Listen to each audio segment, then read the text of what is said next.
Fique agora com uma palavra de Deus para abençoar sua vida. Um culto realizado na Igreja Assembleia de Deus, Catedral da Família, em Goiânia, Goiás.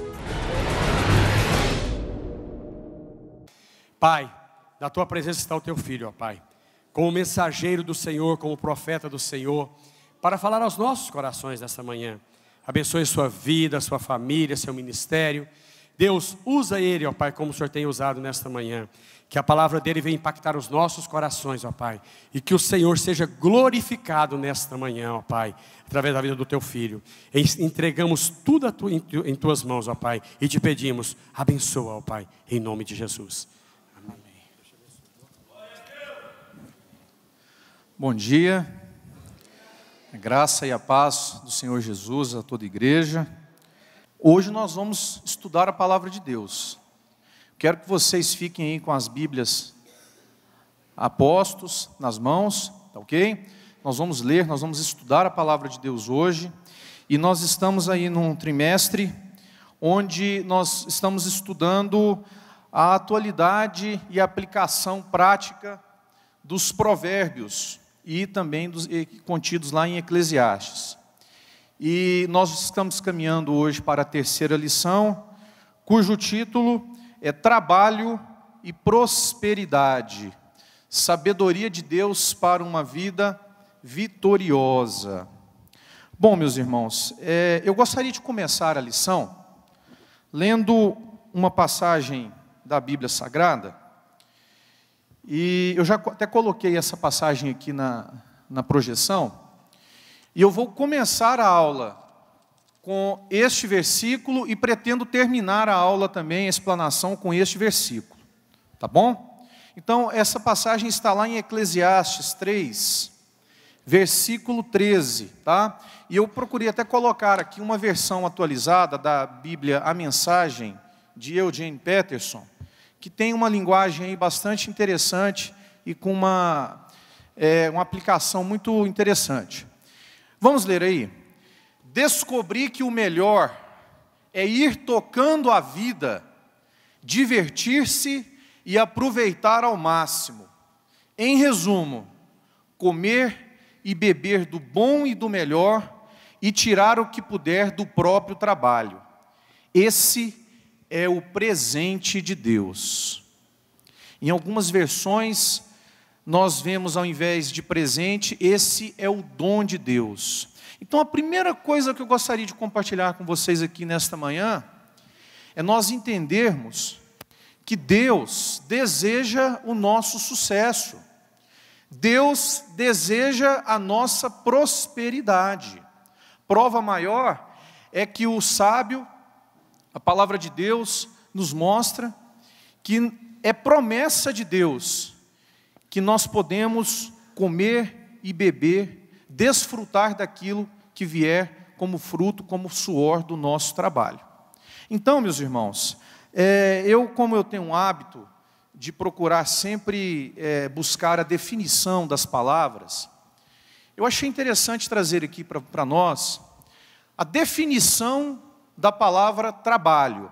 Tá? Então, o que está aí é a definição contida lá no dicionário Aurélio, e que define a palavra trabalho da seguinte maneira: trabalho é a aplicação das forças e faculdades humanas para alcançar um determinado fim, atividade coordenada de caráter físico e ou intelectual, necessário à realização de qualquer tarefa.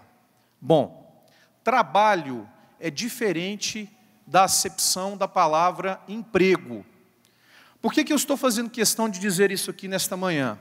Porque há muitas pessoas que têm a ideia de trabalho como se fosse aquela necessidade de remuneração de um salário em virtude de algo que se executa.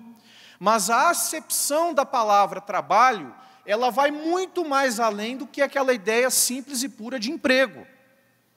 O que é o emprego? Emprego é a busca por uma remuneração, chamado comumente de quê, gente? De salário, mas que pode, eventualmente, decorrer de um trabalho. existem trabalhos que não são remunerados e que a palavra de Deus nos exorta a executá-los. Então, achei interessante trazer essa ideia para nós aqui nesta manhã, para a gente procurar entender que trabalho não é só aquela ideia da gente ter que trabalhar e, como fruto do nosso trabalho, termos a devida remuneração. Trabalho vai muito.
Nós demos a Ele as nossas primícias. O que é a primícia? É aquilo que vem primeiro. Você pode estar dando para Deus os teus bens, mas será que verdadeiramente as suas primícias, aquilo que tem que ser em primeiro, será que você tem dado para Deus? Será que nós temos realmente honrado o nosso Senhor, Deus, com as nossas primícias, com aquilo que realmente tem que ser primeiro? Nosso Deus não é um Deus de sobra, Deus não precisa, Deus é o Deus dono do ouro e da prata. Mas o que Deus olha, meus queridos, é a intenção de nós darmos aquilo que era primeiro. Nós sabemos muito bem como foi o sacrifício de Isaac, e mostra verdadeiramente a realidade daquilo que Deus esperou de seu pai. Isaac era a primícia, e Deus honrou.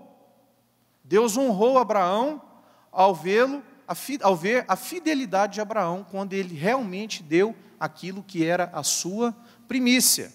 Então, fiquemos atentos quanto a esta necessidade de nós honrarmos a Deus com as nossas primícias.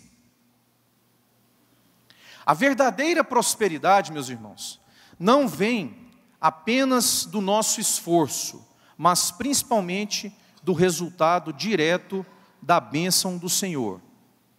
O que faz uma pessoa tornar-se rica e próspera? Vocês sabiam que existe pessoa que é rica, mas que não é próspera? Vocês sabiam que existe a pessoa rica, mas que é próspera? Sabe por quê? Porque o conceito de prosperidade, ele é deturpado. E a gente procura entender aí, em razão do que a sociedade apresenta, que prosperidade e riqueza são a mesma coisa. Ao passo que nós vamos ver agora, uma coisa que difere completamente. Elas podem andar juntas, mas nós podemos ver um ímpio, por exemplo, rico, dono de patrimônio, proprietário de coisas materiais. Então a riqueza, o sol, nasce para todo mundo. Então a riqueza, ela pode ser consequência do fruto do trabalho da pessoa. Agora, a prosperidade é diferente. Nós vamos ver que a prosperidade, sob a luz da palavra de Deus, ela é bíblica. É uma promessa, e só é alcançada por aqueles que procuram honrar a Deus com as suas primícias. E este é o ponto 1 da lição, onde, através dessa metáfora aí dos celeiros e dos lagares, a revista nos propõe que nós estejamos atentos, que não só a riqueza é importante para nós, que é o desejo de Deus que nós sejamos ricos. E eu falo rico aqui, meus irmãos, não é só rico ligando aquela ideia da teologia da prosperidade, não. Aquela coisa de trabalhar e ter uma casa boa, ter um carro bom, ter bens materiais, não é isso. Uma riqueza que vai muito mais além do plano patrimonial, aquela riqueza no plano espiritual. Então, portanto, a riqueza ela pode ser eventualmente conquistada apenas pelo trabalho humano, isso é verdade. Porém, vejam, a riqueza com prosperidade somente pode ser conquistada através da bênção do Senhor. Pastor Edson, o senhor que será o nosso arauto, por gentileza, leia Provérbios 10, 22. A bênção do eterno Deus torna rica a vida. O esforço humano nada altera nem acrescenta. Meus irmãos, Provérbios 10, 22 mostra o que é que faz a pessoa tornar-se rica. E o que é? A bênção de Deus. Então nós estamos vendo a diferença da prosperidade de um justo e a riqueza de um ímpio. O que difere a prosperidade de um justo e a riqueza de um ímpio é a presença da bênção e da aprovação do Senhor. E isso só será alcançada para aqueles que tiverem o privilégio e a oportunidade de conhecerem o que é se tornar um filho de Deus. Quem aqui é filho de Deus? Quem aqui quer realmente receber a prosperidade do Senhor? Eu não falo riqueza, mas eu falo a prosperidade em todos os sentidos. Eu quero receber isso para a minha vida. Então, a palavra de Deus nos mostra que o segredo da prosperidade é a aprovação, é a bênção do Senhor. Então, a revista faz a seguinte pergunta para nós: existe diferença entre ter posses e ser verdadeiramente próspero? E nós estamos vendo que sim, que a diferença então o que é, queridos? É a presença do Senhor, É a bênção do Senhor. Nossos celeiros e nossos lagares somente se encherão e transbordarão quando a bênção de Deus estiver neles. E eu faço a seguinte pergunta para você neste momento. Você que trabalha, que tem procurado realmente honrar a Deus com este mandamento do trabalho, do labor. Será que você tem, além de trabalhar, você tem procurado naquilo que você faz, ter a aprovação de Deus? Será que nós temos procurado receber a bênção de Deus onde nós trabalhamos? Ontem à noite eu fui dormir pensando nisso. Deus me chamou a ter um momento de reflexão para a minha vida. E eu compartilho isso com vocês. Será que no nosso ofício, no nosso trabalho, será que a gente tem realmente buscado a bênção do Senhor, a aprovação do Senhor? E olha, para a gente não achar que isso é só no plano da teoria, eu vou deixar para vocês aqui uma tarefa. A tarefa de vocês será, no momento de intimidade com o Senhor, momento de devocional, eu gostaria que vocês lessem Deuteronômio 28, versículos de 1 a 14, que tratam das promessas do Senhor, as promessas de Deus para os filhos que se propõem a obedecer. E lá na parte das promessas contidas em Deuteronômio 28, pastor Edson, lê para nós aí, por favor, 28:8. O Senhor mandará que a bênção esteja contigo nos teus celeiros e em tudo que puseres a tua mão, e te abençoará na terra que te der o Senhor teu Deus. O que eu quero mostrar para vocês com isso? Que a bênção é promessa de Deus. Prosperidade para nossas vidas, meus irmãos, é promessa de Deus. Eu não vou nem entrar tanto assim na questão da fidelidade dos dízimos e das ofertas, porque isso traz a consequência da prosperidade, porque isso eu acredito, vendo aqui, viu, pastor Roberto, a revista, eu creio que vai ser objeto da próxima lição. Então nem vou entrar no mérito dessa questão da fidelidade dos dízimos e das ofertas, mas eu queria mostrar para a igreja que bênção de Deus, a prosperidade é uma promessa bíblica para as nossas vidas. Amém? Então que nós realmente possamos tomar posse daquilo que Deus tem para nós. Dando continuidade, meus irmãos, a segunda metáfora que a revista, que a lição nos apresenta, diz respeito à metáfora da formiga. Eu gostaria que o pastor Edson nos conduzisse à leitura de Provérbios 6, de 6 a 11. Por favor, pastor. Você que é preguiçoso, olhe para a formiga. Observe-a e aprenda alguma coisa com ela. Ninguém precisa dizer o que fazer, não tem chefe nem patrão, mas ela estoca alimentos durante o verão e durante a colheita armazena provisão. E você, por quanto tempo vai ficar vadiando sem fazer nada? Quanto tempo ainda vai ficar na cama? Um cochilo aqui, uma soneca lá, uma folga aqui, um descanso lá, sempre encostado em algum lugar. Sabe o que você vai ter? Apenas isto, uma vida pobre e miserável, na qual as necessidades são permanentes. Amém. Eu pedi que o pastor Edson lesse este texto que está aqui, mas em outra versão. Versão mensagem. Uma versão da Bíblia Mensagem que eu acho que traz uma linguagem muito real, concreta para as nossas vidas. Mas, queridos, a metáfora da formiga, ou com a formiga, traz para nós enormes ensinamentos. Talvez isso aqui caberia até uma mensagem específica sobre a formiga, de tanto que esse pequeno animalzinho pode contribuir para nós. E nós somos exortados nesta passagem da Bíblia Sagrada a tomar atitudes positivas e prudentes diante da realidade da vida. Então, Em antítese, ao contrário daquela ideia do trabalho, a metáfora da formiga lança para nós, então, aquilo que é chamado de preguiça. Então, o que é a preguiça, meus irmãos? A preguiça é a ociosidade, é a ausência de trabalho, é aonde o trabalho não consegue entrar.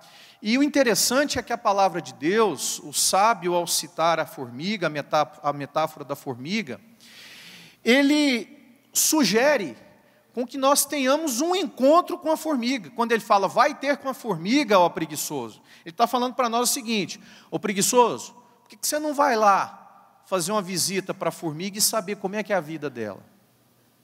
Agora, por que ele sugere um encontro nosso com a formiga? Algumas considerações sobre a formiga. Animal muito frágil, que podemos inclusive esmagar com os nossos próprios dedos, mas é um animal que nos surpreende com o seu modo de ser. A formiga, meus queridos, não espera o dia mau para se preparar. Em todo o tempo ela trabalha. Olha que interessante. A palavra de Deus, nós acabamos de ler, fala que no verão a formiga trabalha para quando chegar para ela, no caso, o seu dia mau, que é a época que ela não vai poder produzir o seu alimento, buscar o seu alimento, ela tem um mantimento para ela poder sobreviver no período da impossibilidade. E nós vamos ver daqui a pouco que existem pessoas preguiçosas que ficam esperando, literalmente, a desgraça acontecer para tomar uma iniciativa na vida. Há homens que esperam a mulher sair de casa, esperam o casamento acabar, para tomar uma iniciativa para poder restaurar o casamento. Há pessoas que só cuidam da sua saúde quando realmente chega a doença. E por qual motivo? Preguiça, displicência, falta de zelo com o próprio corpo, onde a palavra de Deus fala que nós somos templo do Espírito Santo. E isso é um tema muito sério. Eu louvo a Deus por essa lição de hoje, porque falou muito ao meu coração, eu espero que esteja falando ao coração de toda a igreja, porque o sábio nos exorta a termos esse momento de reflexão, para nós pararmos para pensar, meus irmãos, quanto à necessidade de nós tirarmos de nossas vidas todo tipo de ociosidade, todo tipo de preguiça. Amém? Então a palavra de Deus continua dizendo, melhor dizendo, muitas vezes a própria formiga, ela carrega sobre si uma folha que pode ser até, eu estava até estudando cientificamente a vida da formiga, pode chegar até 40 vezes o seu tamanho. Um pequeno animal, mas carregando, trabalhando sobre si, 40 vezes a carga do seu corpo. Aprendendo com a formiga. As formigas sabem poupar no verão. As formigas preparam a sua comida, ou seja, as formigas são previdentes. Elas não ficam esperando o dia mau chegar para elas terem a iniciativa de trabalhar. O que isso implica para nós? Isso implica que o cristão deve aprender igualmente a poupar recursos para eventualidades futuras. É outro assunto que eu não vou explorar, porque é exatamente o tema da nossa próxima lição. A questão da administração do dinheiro e a necessidade que nós temos de ter disciplina para poupar o dinheiro. Eu não vou entrar nesse mérito, mas como a lição cita, eu não poderia deixar de mencionar aqui. As formigas sabem ser autônomas. Isso é interessante. O que é ter autonomia? Ter autonomia significa possuir senso de compromisso e iniciativa própria. Trabalham sem ser vigiadas e monitoradas. Interessante essa aplicação para as nossas vidas, porque a gente observa que tem muita gente, e a verdade tem que ser dita, às vezes até dentro da própria casa de Deus, pessoas que não têm iniciativa própria para fazer as coisas, pessoas que precisam sempre estar sendo advertidas, Quantas empresas, eu sou advogado, eu trabalho, assim, eu advogo para muitas empresas, e eu observo, assim, nas empresas, essas empresas que têm muitos funcionários, a dificuldade que os empresários têm de estimular o funcionário, o empregado a trabalhar. Tem gente que só trabalha debaixo de ameaça, debaixo de pressão. Se você não trabalhar, eu vou cortar seu ponto, você não vai receber. Existem pessoas que, por causa da preguiça, elas não conseguem, por iniciativa própria, a desenvolver a sua vida. Precisam estar constantemente sendo advertidas, porque, do contrário, não conseguem romper, não conseguem trabalhar. É impressionante isso, meus queridos. Quantas pessoas vivem debaixo dessa opressão? A metáfora da formiga nos exorta a entender a diferença entre a formiga e a pessoa preguiçosa, quanto ao senso de compromisso e ao senso de responsabilidade. E o que principalmente mostra que a formiga tem, olha só que interessante o contraste, o que a formiga tem e que a pessoa preguiçosa não tem, é que a formiga ela não precisa de fiscal. Ela nasce e ela naturalmente ela sabe o que ela tem que fazer, o horário que ela tem que começar a trabalhar, o caminho que ela tem que fazer, aonde que ela tem que depositar o mantimento, o quanto que ela tem que comer, o quanto que ela tem que deixar para a abelha rainha se alimentar. Ela sabe exatamente o que fazer, enquanto que o preguiçoso ele tem que ser mandado, ele precisa ser advertido o tempo todo. Nós precisamos, meus irmãos, ser trabalhadores como a formiga. A preguiça é a causa mais segura da pobreza e das misérias. Abandone a preguiça, como fazem as formigas. A preguiça geralmente leva pessoas às mais duras dificuldades da vida. Olha que interessante. Muita gente passa dificuldade na vida, lamenta, mas não está vendo que o que está causando aquilo é a preguiça na vida dela. As formigas trabalham duro para evitar duras dificuldades. Devemos ser sábios como as formigas. O trabalho precisa ser realizado com ordem. As formigas trabalham em ordem, sem que alguém determine o que devem fazer. Elas são auto-organizadas. E eu queria comentar algo com vocês aqui nesta manhã em relação a isso. Ontem eu estive refletindo sobre esse assunto, né, da ordem, da organização, e observei que um dos grandes males dessa geração, deste século que nós estamos vivendo, sabe o que é? A pessoa pode até ser trabalhadora, mas ela não consegue administrar o seu tempo de modo a otimizar o tempo de qualidade de vida. Eu não sei se vocês já observaram, se porventura há alguém aqui assim, com essa natureza, com esse perfil, mas nós estamos fazendo aqui às terças-feiras o estudo do livro de 12 lições para mudar uma vida, e a gente tem compartilhado situações dessa natureza, onde a gente tem observado que, por causa dessa correria do dia a dia, esse ritmo, esse estresse, essa necessidade de sobrevivência, de ter que pagar a conta, de trabalhar só para pagar a conta, isso tem colocado a gente dentro de uma pressão, dentro de uma panela de pressão, onde o diabo ele tem utilizado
para fugir do trabalho.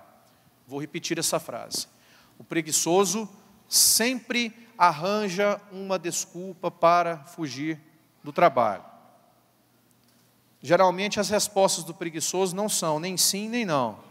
Ah, vou ver, depende, quem sabe, vamos esperar mais um pouquinho, me liga mais tarde, me liga daqui 15 minutos.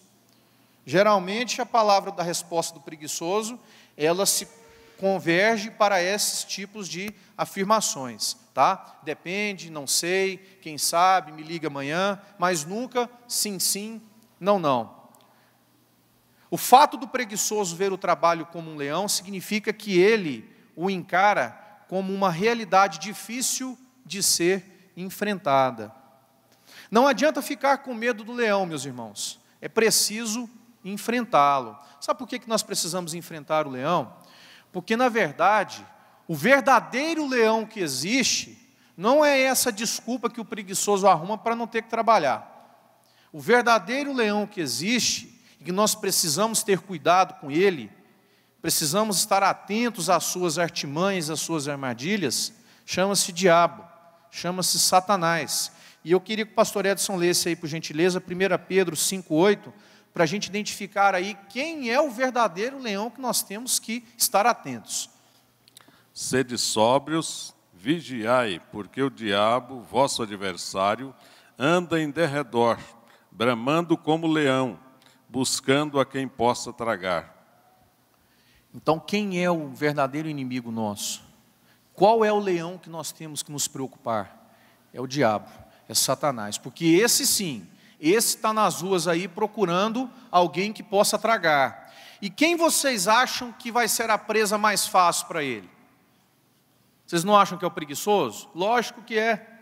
A pessoa preguiçosa certamente estará mais vulnerável ao ataque do leão do que aquela pessoa vigilante. E por falar em vigilante, eu me recordo também da citação daquela passagem da Bíblia Sagrada, da parábola das 10 virgens, onde 5 foram diligentes diante da orientação do noivo e não esperaram nada para fazer o seu trabalho e para guardar o azeite, enquanto que outras 5 virgens foram displicentes, ou seja, tiveram literalmente o que, meus irmãos? Preguiça. E vocês sabem muito bem o que aconteceu. O noivo chegou e as 5 preguiçosas então foram buscar o azeite. E quando voltaram, o que tinha acontecido? A porta do noivo já estava fechada. O trabalho foi tarde demais. Então, olha que interessante. As consequências que podem advir da preguiça. O noivo pode voltar e a porta não está aberta para o preguiçoso. Nós tenhamos também, então, essa sensibilidade. Queridos, a quarta e última metáfora que a lição nos apresenta diz respeito aí à metáfora dos espinheiros, tá? Em algumas traduções de algumas Bíblias, a metáfora aí das ervas daninhas, tá? Pastor Edson, por favor, Provérbios 24, 30 a 34. Um dia atravessei o campo de um velho preguiçoso e depois passei pela vinha de um homem insensato. Estavam ambos cobertos de ervas daninhas e as cercas derrubadas, quase tudo abandonado. Olhei bem para tudo aquilo e pensei, os campos me ensinaram uma lição.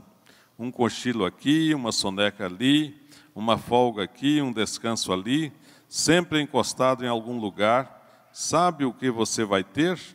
Apenas isto, uma vida pobre e miserável, na qual as necessidades são permanentes. Olha que coisa séria. Vocês prestaram atenção?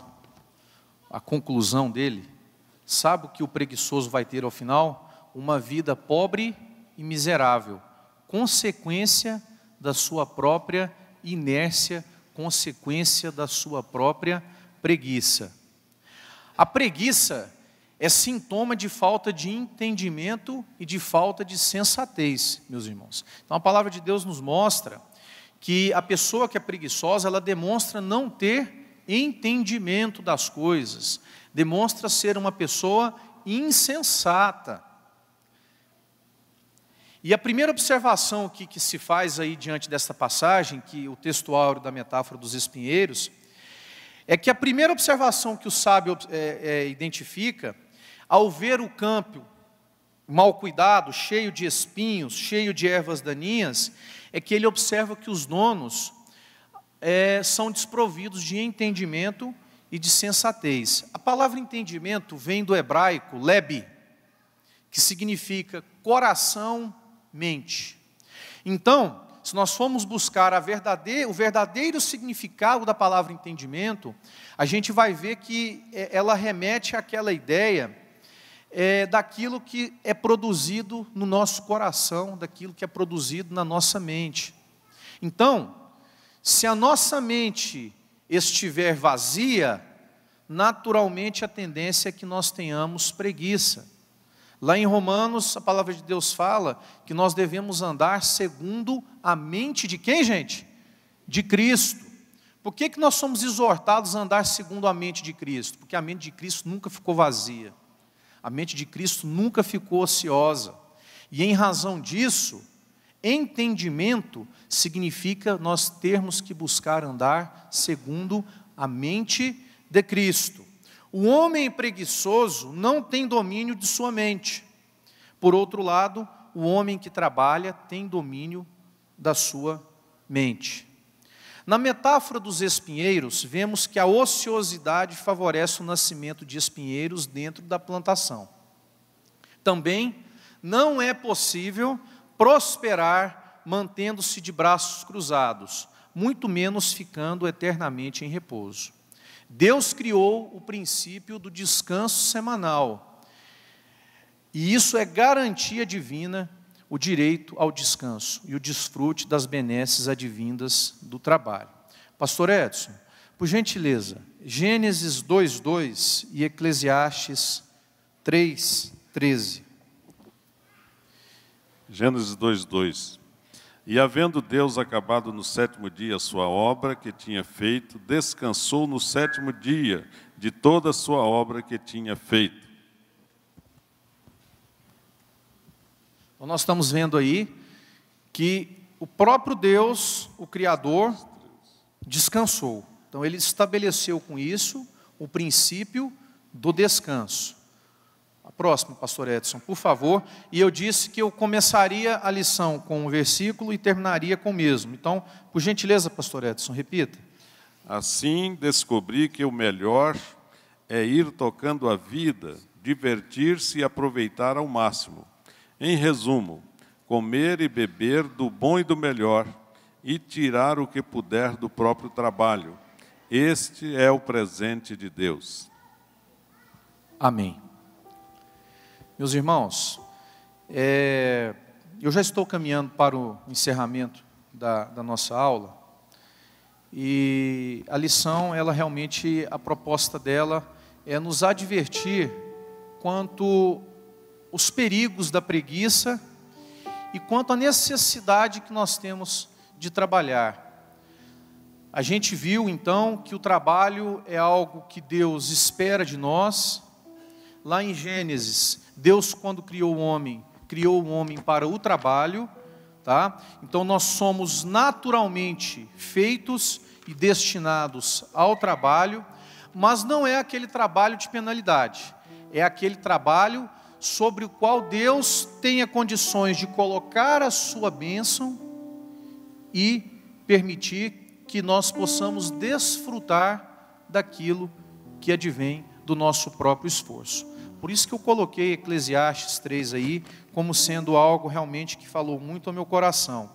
E para finalizar, eu pedi ao Senhor que falasse ao meu coração algo de praticidade para as nossas vidas em relação ao trabalho. E meditando na palavra de Deus, o o Senhor trouxe ao meu coração, e eu gostaria de compartilhar com vocês aqui, 3 situações, eventualmente 3 tipos de pessoas que podem estar aqui neste recinto, neste santuário, nesta manhã, e que Deus vai falar ao seu coração. Falou ao meu e vai falar ao seu. Talvez você adentrou aqui nesta manhã e vai sair daqui a pouco, daqui a alguns minutos por aquela porta, com um certo tom de frustração, achando que essa mensagem não se aplica para você. Ah, Marcos, eu sou trabalhador, levanto 5 horas da manhã, vou dormir às 11, essa lição não se aplica para mim. Talvez você saia daqui hoje sentindo-se honrado e achando que você está cumprindo um mandamento de Deus, que é trabalhar, ser uma pessoa trabalhadora. E amém por isso. Isso não está errado. Se alguém aqui no nosso meio estiver nessa situação, ontem eu fui dormir com esse pensamento. E o Espírito do Senhor trouxe ao meu coração o Salmo 127, que eu queria compartilhar com vocês, se vocês pudessem abrir as Bíblias. Algo profundo, profundo, profundo mesmo. E se você estiver achando que a lição não serviu para você, pelo simples fato que você trabalha, olha o que Deus quer te mostrar nessa manhã. 127.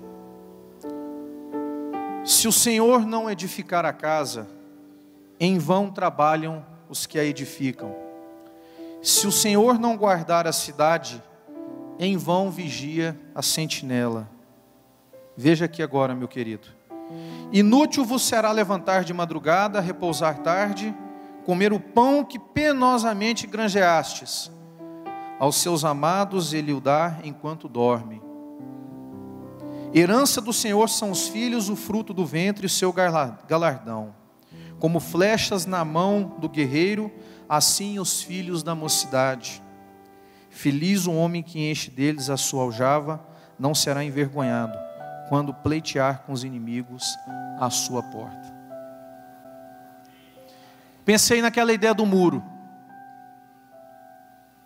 Você pode estar protegendo o muro de um lado, mas de nada isso vai adiantar se o Senhor não estiver dando a cobertura.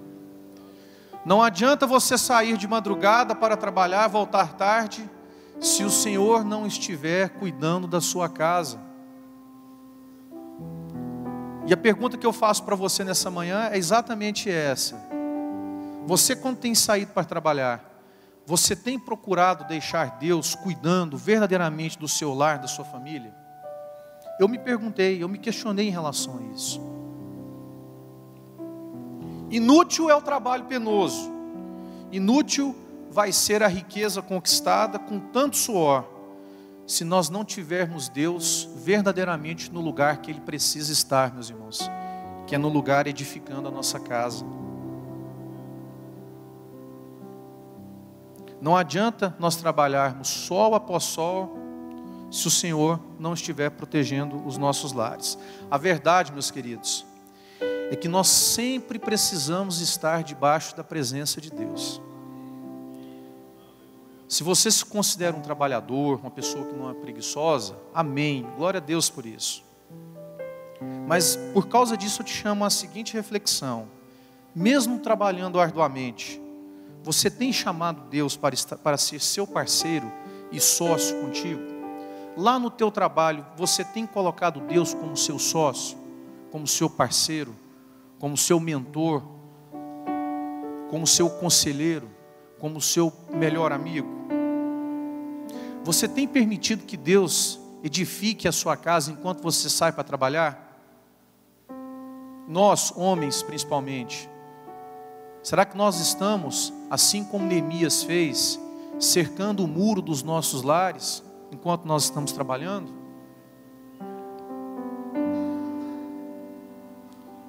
Eu não sei porque eu fui levado a estar compartilhando isso, mas o Senhor sabe.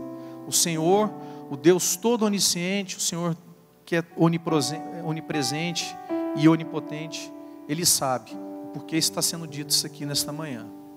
Mas há um segundo grupo também de pessoas que eu gostaria de conversar aqui. Há um recado de Deus para um segundo grupo de pessoas.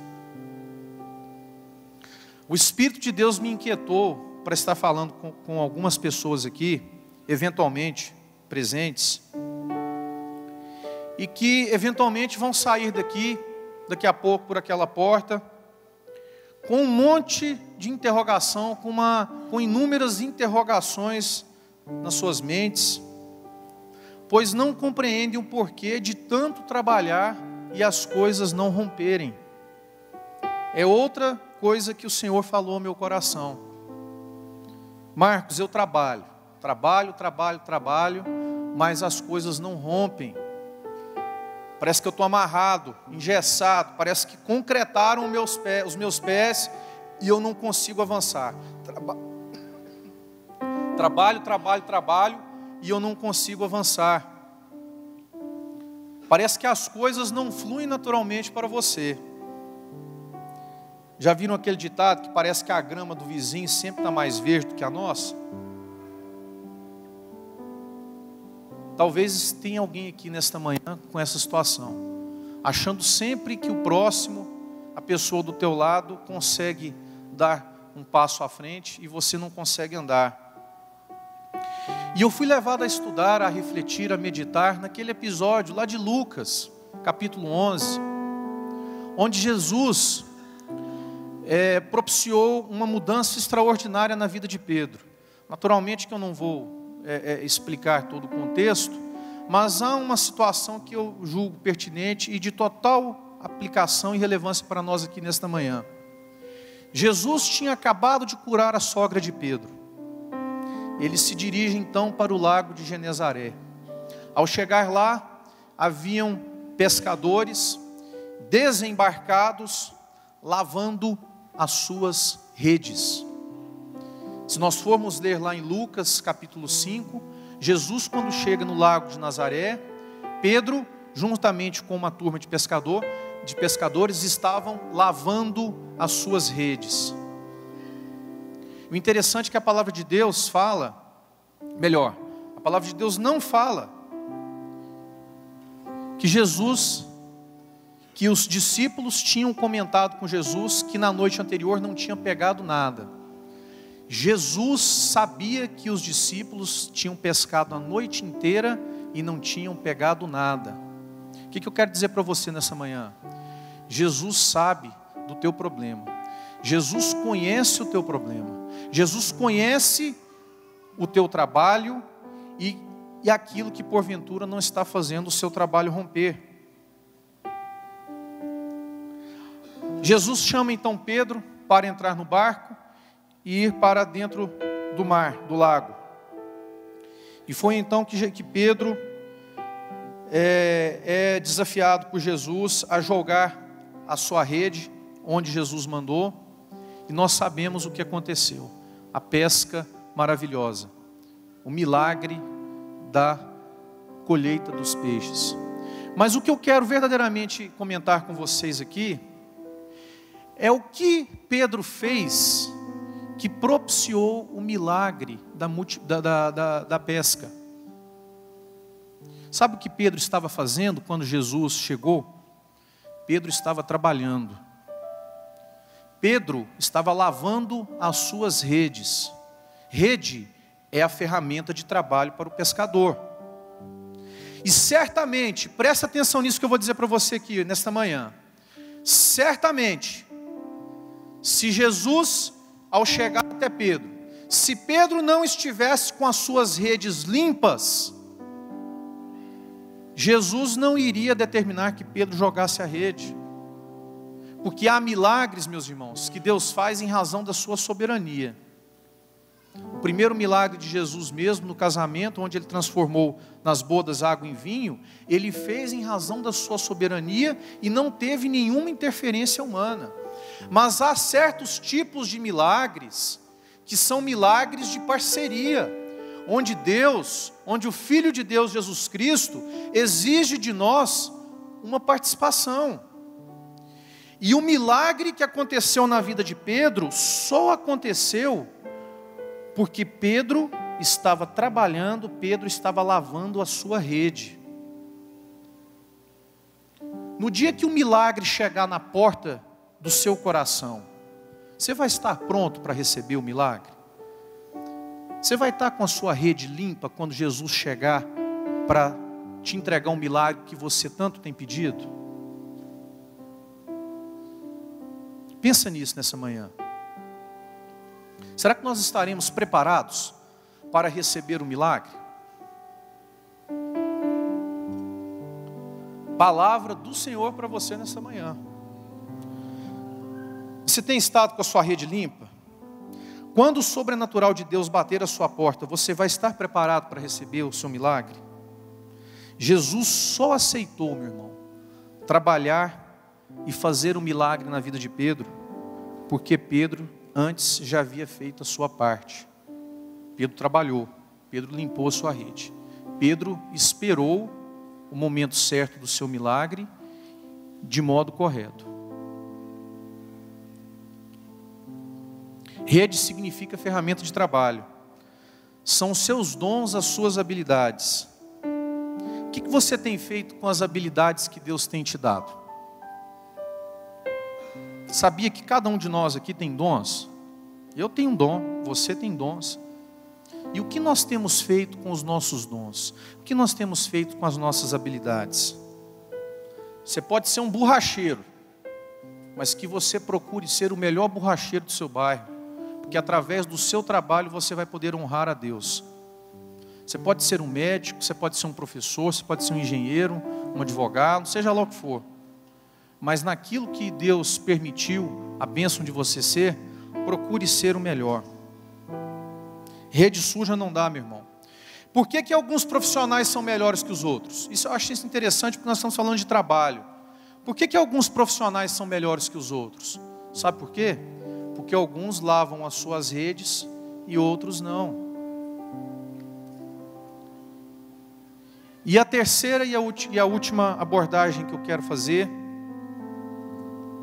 para um terceiro grupo de pessoas aqui. É momento que eu vejo de restauração, de reconciliação. E foi algo que Deus me incomodou muito. Inclusive, vindo para cá, hoje pela manhã, eu senti realmente a necessidade de compartilhar com vocês isso. E eu já vou caminhando para o final.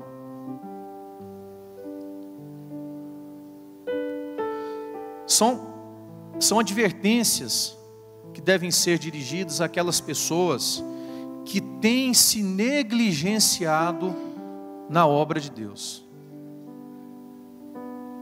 Jesus, antes de partir aos céus, Ele deixou um mandamento para nós.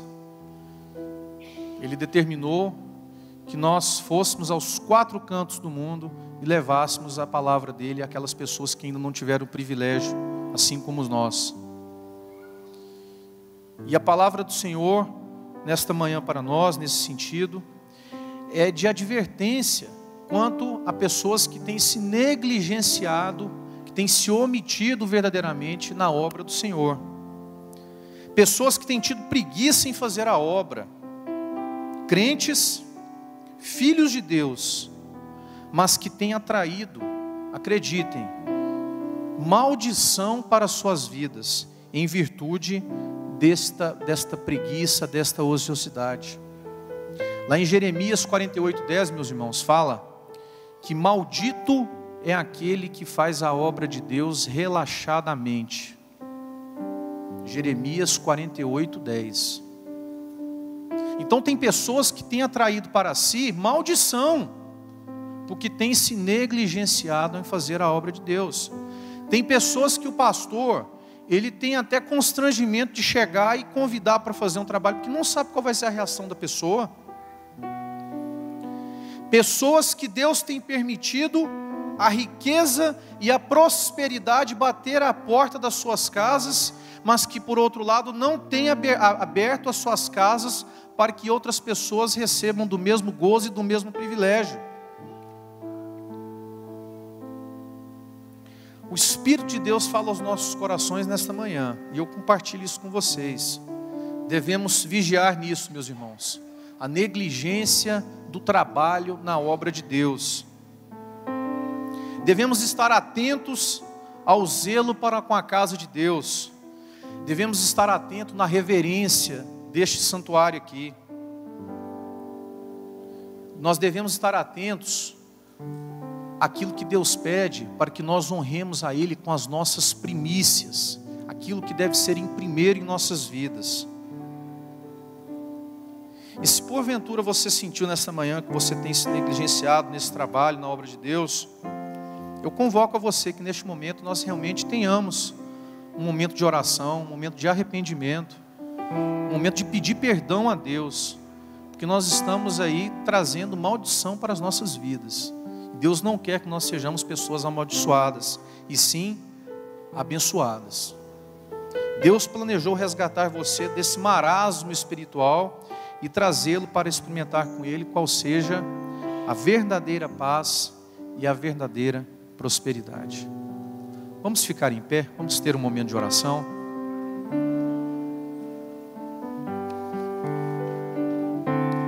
Que você neste momento agora, você seja verdadeiro, não com a pessoa que está ao teu lado, porque a oração não é comunicação vertical, oração é comunicação, horizontal, oração é comunicação vertical.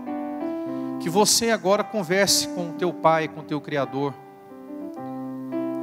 Agradeça a Ele pelo privilégio de você ter um trabalho. Agradeça a Ele pelo privilégio de você ter saúde, de poder buscar coisas melhores.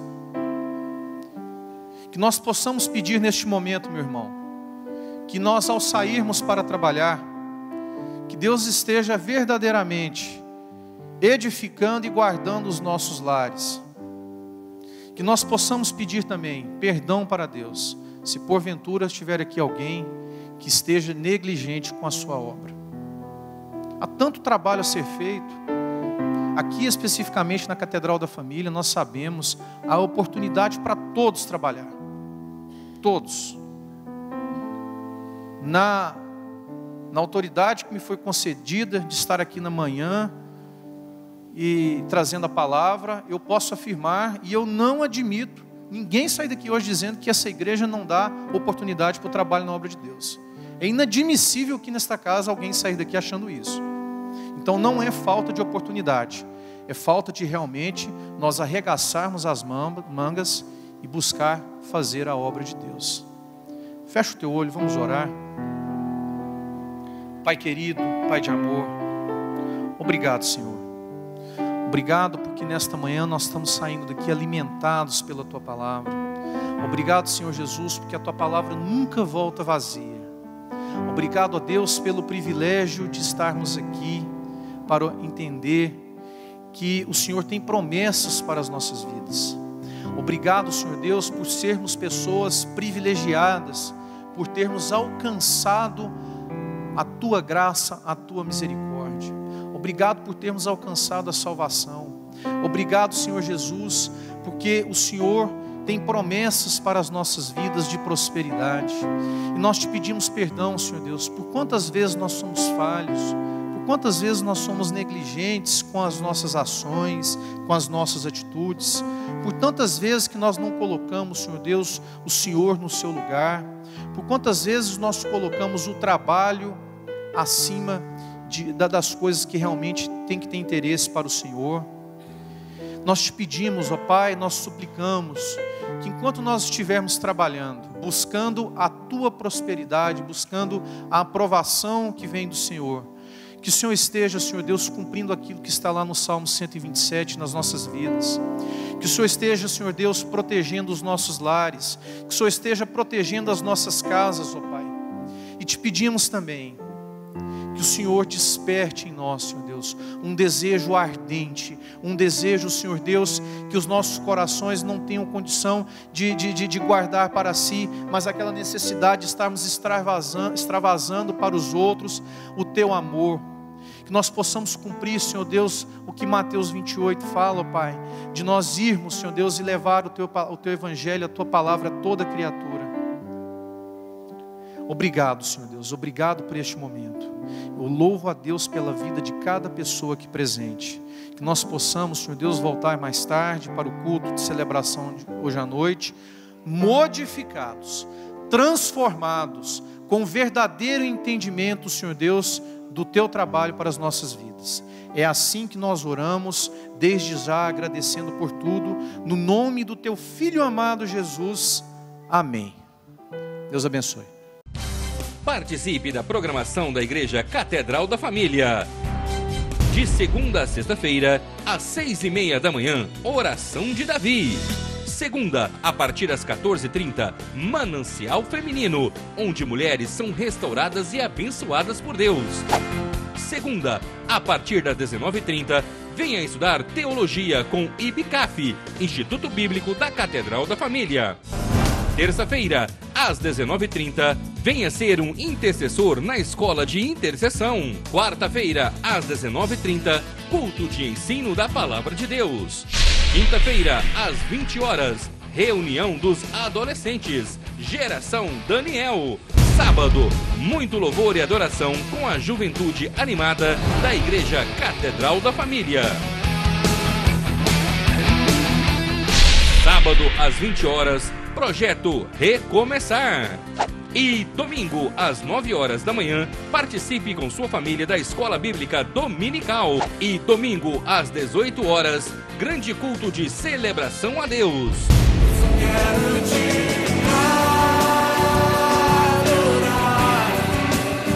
A Igreja Catedral da Família disponibiliza ainda para você cursos para edificar a sua vida. MMI, Casados para Sempre. CRAU, cursos para finanças. Educando filhos à maneira de Deus. Alcançando o coração do seu adolescente. Veredas Antigas. ONI, curso para noivos.